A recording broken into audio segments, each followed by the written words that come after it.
Okay.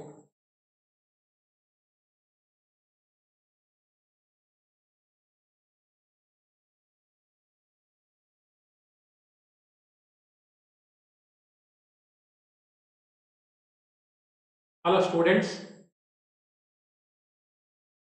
am I audible and visible? Am I audible?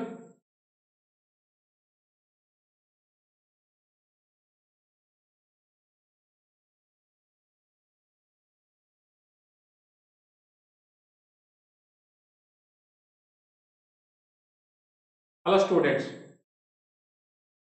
welcome to high yield revision for NEET PG.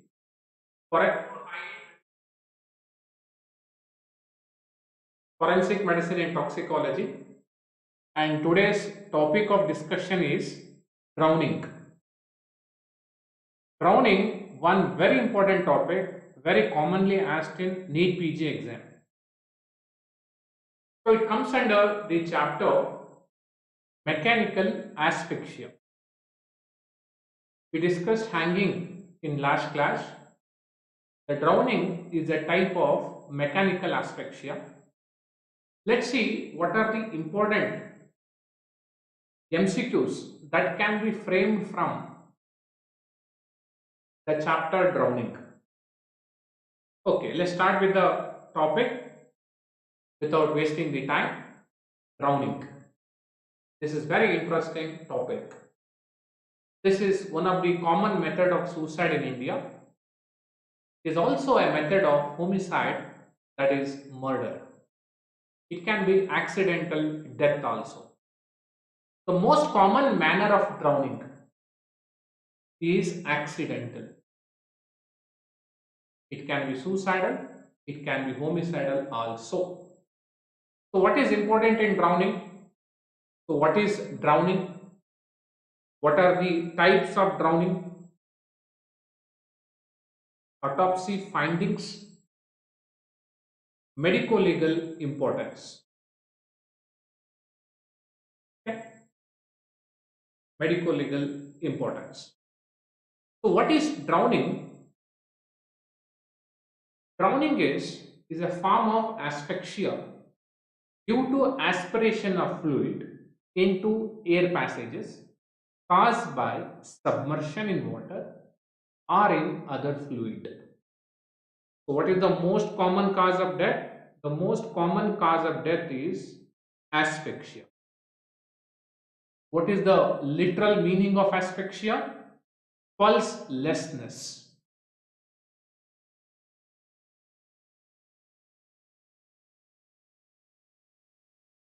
Pulselessness.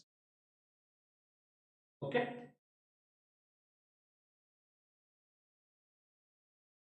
What are the types of drowning? The one very commonly asked is wet drowning. The wet drowning can be of two types. One is freshwater drowning. The second one is saltwater drowning. There is something known as dry drowning, which is not comes under wet drowning. Wet drowning and dry drowning.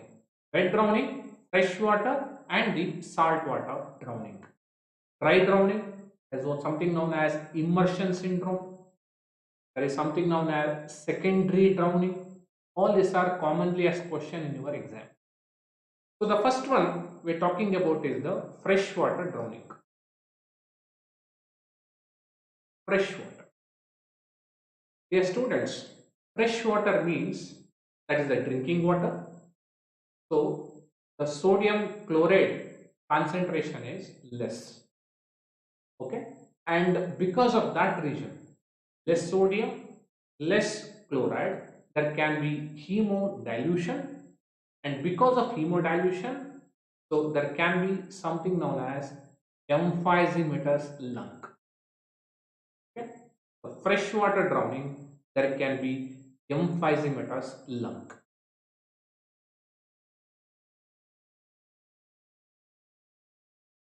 Okay, next, seawater drowning. Seawater drowning, that is nothing but that contain high amount of sodium and chloride. The appearance of the lung is soft jelly-like lungs. Seawater, second type. We'll discuss in detail in upcoming slide. The third one, dry drowning. Dry drowning. The fourth one, immersion syndrome. Lastly, secondary drowning. Yes, students, all are very important questions. What is the cause of death in freshwater drowning? What is the cause of death in seawater drowning? Dry drowning, immersion syndrome, secondary drowning. All these are very commonly asked in your NEET PG exam. Let's start with the first type, freshwater. Freshwater. So freshwater, as I discussed, sodium chloride concentration is less. Okay, NaCl is less. So when NaCl is less, so what happens? There is a more NaCl in the blood in comparison with the NaCl present in the water. So what happens actually? There can be diffusion of the water. So that is known as hemodilution. Okay. So Hari Om Rajput. Beta Hari Om Rajput. I am audible. Hari Om Rajput. I am audible. Hari Om. Beta Hari Om Rajput.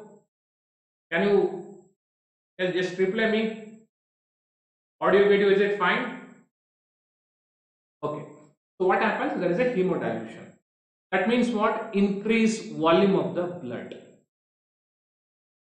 So when there is an increased volume of blood, what happens? There is a more load on the heart. As you know, so normal cardiac output is 5 to 6 liter. When there is more load, that leads to ventricular fibrillation. So that is the one pathophysiology. And one more pathophysiology is, because of hemodilution, there can be rupture of RBC. RBC, they can rupture, and the potassium which is there inside the RBC, that comes out. So that leads to something known as hyperkalemia. Hyperkalemia is seen in case of freshwater drowning. This is very commonly asked. So hyperkalemia is seen and hyponatremia is seen. So that is the point that is asked in your exam. So because of increased load on the heart and the hyperkalemia, that leads to heart failure, that leads to death of the person. A question can be asked, in how many minutes the person is going to die? Can you answer, dear students? In freshwater drowning, in how many minutes the person is going to die? Your answer should be 5 to 6 minutes. 5 to 6 minutes. So hemodilution, hyperkalemia, cardiac arrhythmias and death. So that is the pathophysiology. But in general, the cause of death is asphyxia only. Next. So next we are talking about seawater drowning. Seawater. Seawater, sodium concentration is high, the chloride concentration is also high. So what happens? The blood diffuses from, or the water diffuses from the lungs and the blood into the seawater.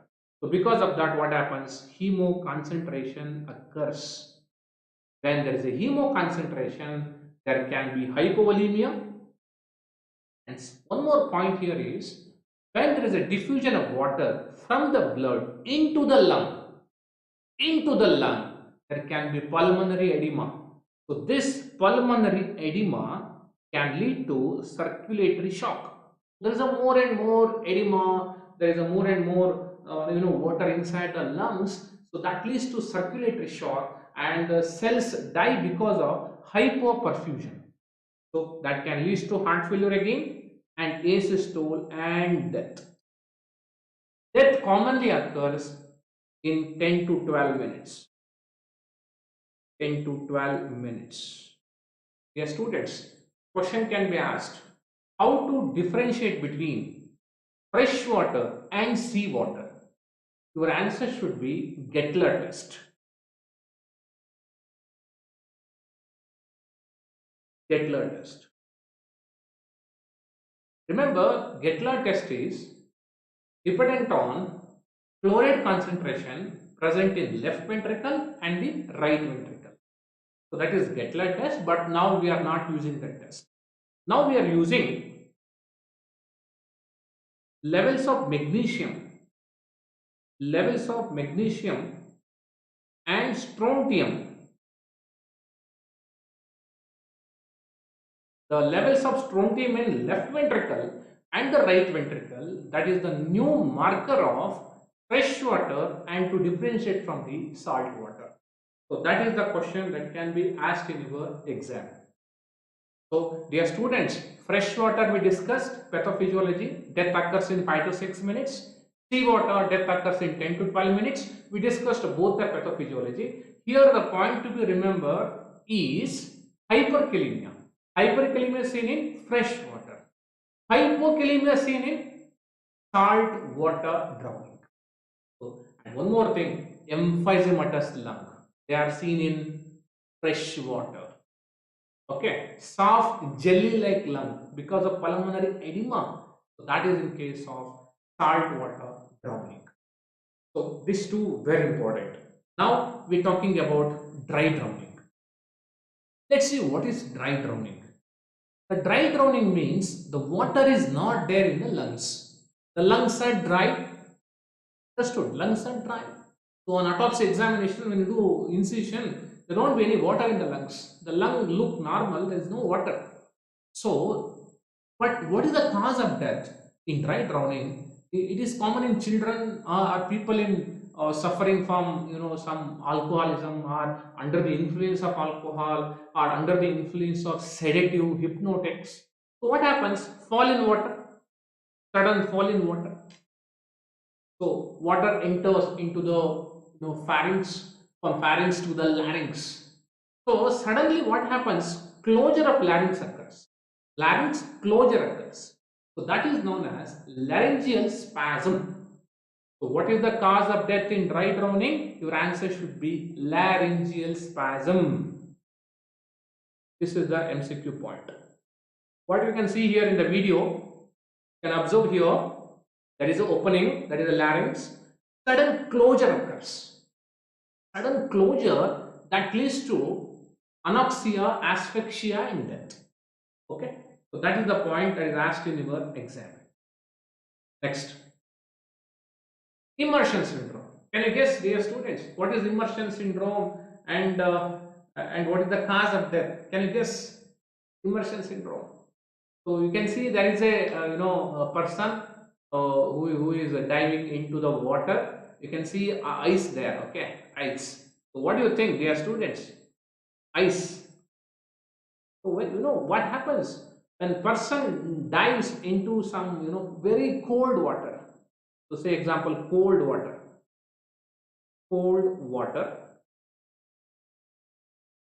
So when cold water, that stimulates vagus nerve,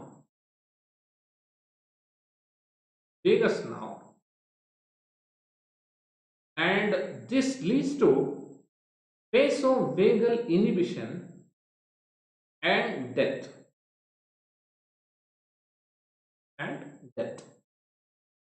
This immersion syndrome, it is also known as hydrofusion. Okay? Hydrofusion. Dear students, this is very commonly asked in your exam. Hydrofusion, immersion syndrome. So getting my point, dear students? So getting my point? Can you reply me in the group? Yes. Now the last one is the secondary drowning. So what is secondary drowning? Secondary drowning. Let me write here. Secondary drowning.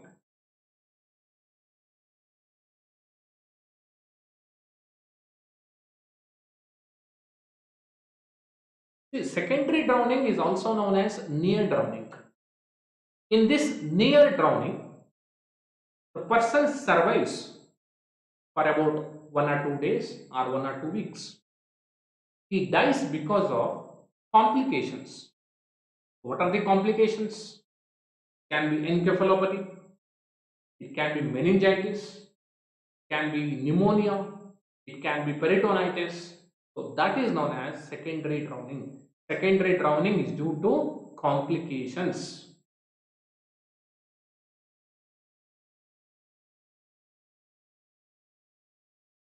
Okay, remember there's something known as hypoxic encephalopathy. That is the commonest cause of death in secondary drowning.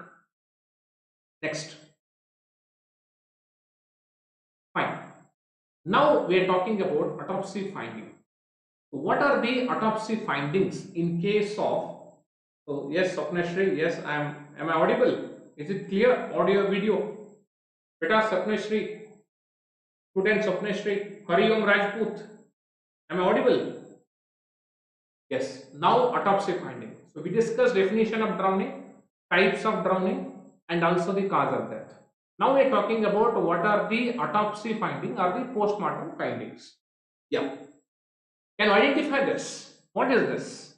Here is a case of drowning, the victim, and what you can see here, there is something known as froth here. Can you see the mushroom like mushroom type froth? So mushroom type froth coming out from the mouth and nostril, which is fine leathery continuous froth coming out from the mouth and the nostril. So that is known as one of the finding. A froth it is. This finding is non-specific because it can be seen in epilepsy, it can be seen in opium poison, morphine poison, it can be seen in pneumonia, pulmonary edema, it can be seen in organophosphorus poisoning, sometimes it is absent in dry drowning, absent in immersion syndrome. So it is non-specific. Non-specific.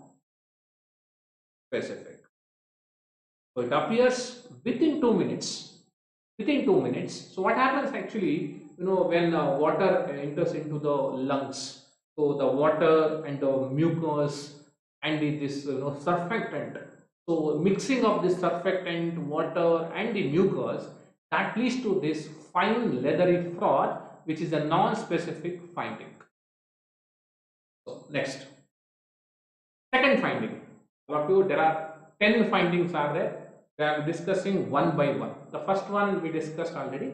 The second one, in autopsy, in case of drowning, you will see some bleached appearance. When you look at the hands are bleached. That means white. The hands are sodden. So bleached, heavy, sodden appearance. What is that known as? So this finding is known as washerwoman hand. Washerwoman hand. Is it specific? What do you think, dear students? Is it specific? Not specific. This is non-specific. Why it occurs? It occurs because of imbibition of water in the layers of epidermis and between the dermis. And importance is, it is seen in the fingers around 2 to 4 hours. If it is seen over the entire hand, see entire hand. So entire hand, it's around 24 hours. 24 hours after drowning. So, when the body is submerged in the water for about 24 hours, so it can be seen. Sometimes there can be glow and stalk appearance. So that can be, a slippage of the epidermis from underlying dermis. So that is seen usually after 3 to 4 days. 3 to 4 days. So this is non-specific finding. It can be seen in hypothermia also. Hypothermia, very important question. In general hypothermia, there can be frostbite and this washerwoman hand also can be seen. This is about the second finding. Now, look at this. Again, I'm examining a victim of death due to drowning. When I examine, there is a clenched hand with aquatic matter or weeds in the hand. So this classical appearance is known as, can you guess? So this is known as cadaveric spasm. What is the other name of cadaveric spasm? Can you guess? What is the other name of cadaveric spasm? The answer should be cataleptic rigidity.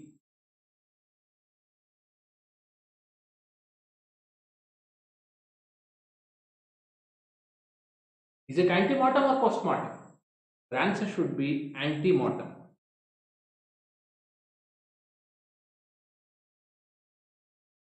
Okay? And this is the surest sign of antemortem drowning. The surest sign of antemortem drowning, your answer should be cadaveric spasm. The surest sign of antemortem hanging, your answer should be dribbling of saliva. The surest sign of antemortem bone injury, your answer should be soot particle in the lungs. 3 questions we discussed. All the 3 can be asked in your exam. Next. Now this is very simple finding. It can be seen in hypothermia, non-specific condition. So this is very simple. This is known as 𝐀𝐻 and 𝐶𝐻. 𝐀𝐻 and 𝐶𝐻. So what you can see here, so there is a contraction of the superficial muscles of the skin because of the cold water or because of the hypothermia. So that can be, antemortem also, that can be postmortem also. So but it is a non-specific finding. Next, very, very important finding. See, now you can see in the picture there is a lung. Lungs are enlarged. Lungs are like emphysema lung. Lungs are enlarged. You can see the rib markings over the lungs. And when you take the cut section, there will be excess of froth. The froth will be there. When you under the microscope, when you examine, you will see there is a break in the alveolar epithelium. So what is suggestive of? It is suggestive of live conscious drowning. That means the person is conscious. So when he drowned, he is trying to do breathing efforts. When he trying to do some breathing efforts, so what happens? So there will be more and more churning of the water. That leads to excessive froth, ruptured alveolar lungs, less passive entry of water. So this classical finding in case of live conscious drowning is known as emphysema aquosum.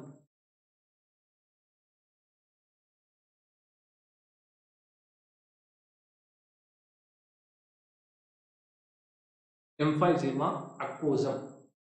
So dear students, it is seen in live conscious drowning. This is the finding: froth, break in the alveolar epithelium.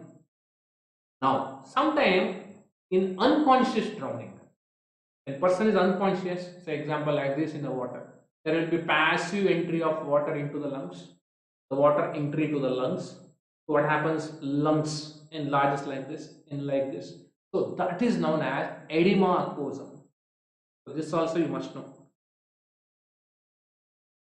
Edema aquosum. The 6th finding, edema aquosum. Edema aquosum is seen in unconscious drowning.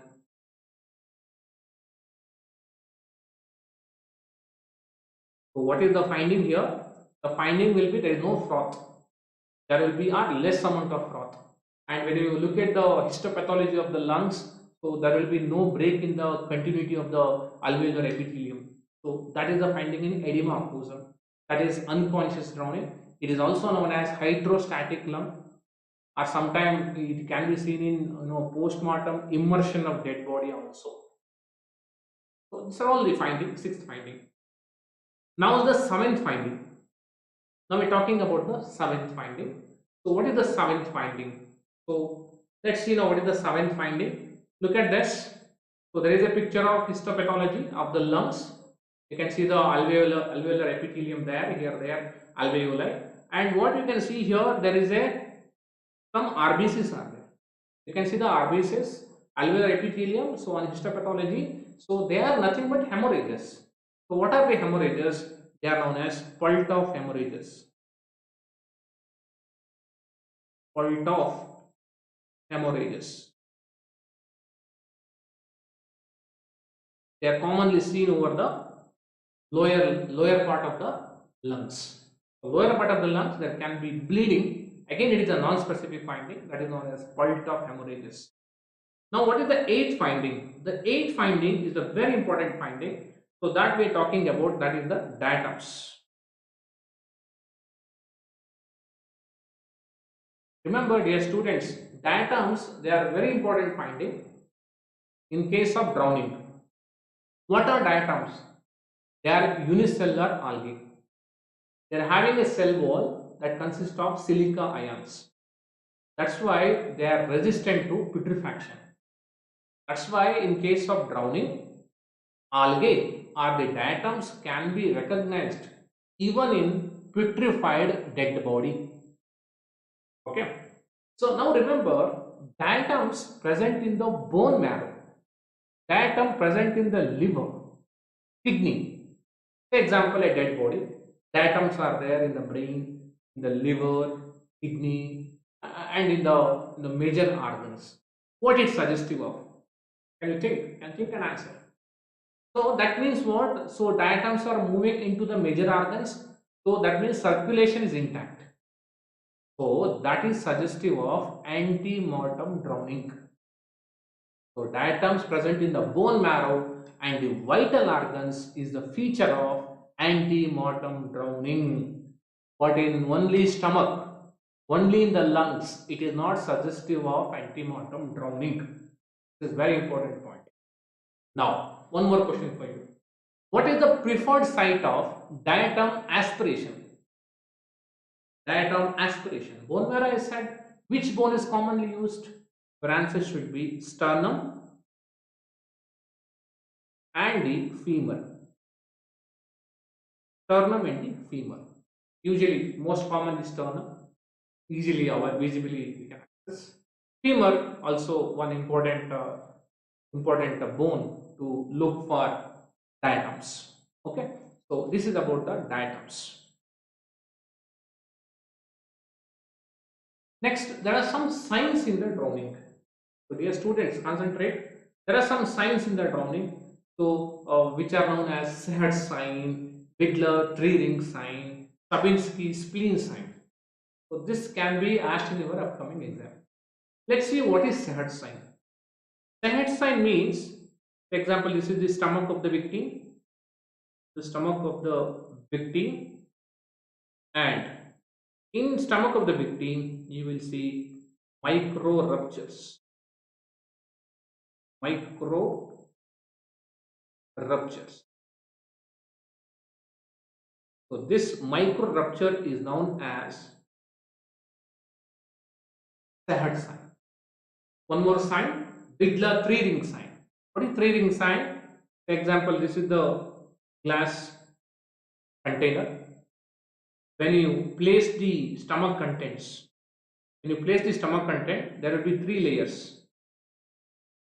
Okay, so this is the solid layer, this is the liquid layer, this is the foam layer. So when you see the stomach content like this, 3 layers. Uppermost is the foam, liquid and the solid. You can see in the picture also here.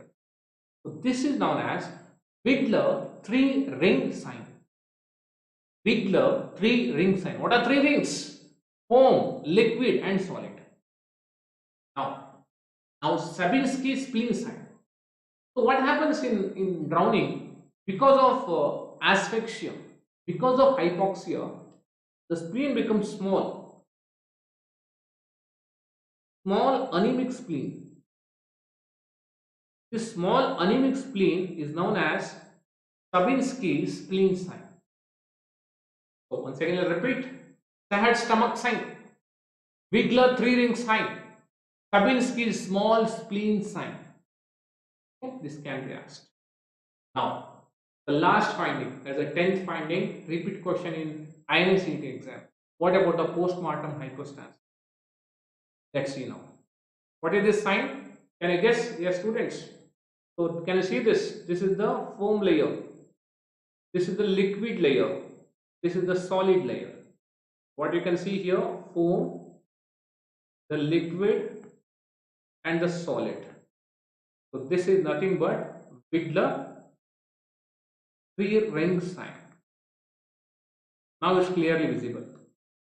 Okay, clearly visible. Now the last point of the discussion, that is the postmortem hypostasis. So can you guess, dear students, what is the site of postmortem hypostasis in drowning? See, what happens when person jumps? Say example, when person jumps into the water. So this is the position. So this is the position of dead body in the water, like this, in the prone position. So then where is the postmortem hypostasis? Here. So this is the postmortem hypostasis. Can you see? This is the appearance, this is the postmortem hypostasis. So what is the sites of postmortem hypostasis in drowning? Your answer should be lower part of the upper limb, lower part of the, that is lower limb, and over the front of the chest. This is the postmortem hypostasis. This is the classical drowning state of dead body. Okay, is seen over the front, also in the lower part of the upper limb and the lower limb. This is asked in the recent exam. And remember, what happens actually when dead body is there in the water for some say example 24 hours. So there will be gas formation because of putrefaction. So the body comes to the top of the water. So it is submerged. After 24 hours, it comes to the top of the water. That is known as flotation of dead body. So it occurs in 24 to 48 hours. I have seen some cases in my experience. So some people, what they do, they keep some heavy weight around their dead body. They keep a ligature and they drown, just to prevent dead bodies to come out of the water in suicidal case, or in case of homicide also. But even in that condition, so because of the skin slippage, because of the putrefaction changes, the body comes to the top of the water, usually in 24 to 48 hours. So that is okay. Now, dear students, medical legal importance, MLI.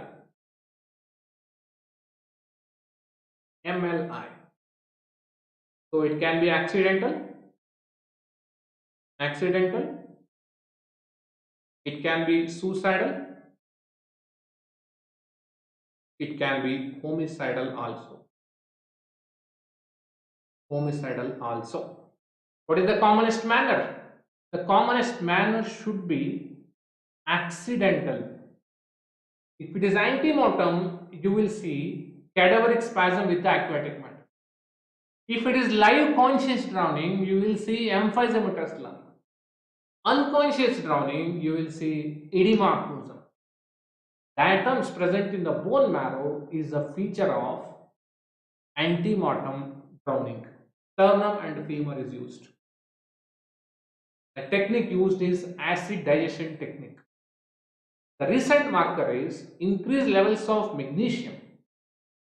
Strontium in the left ventricle is a feature of seawater drowning. Ghekla test is outdated. What is the commonest cause of death? Your answer should be asphyxia. A student, a very famous actress who died due to shallow water drowning. Can you guess? One very famous actress died in Dubai due to shallow water drowning.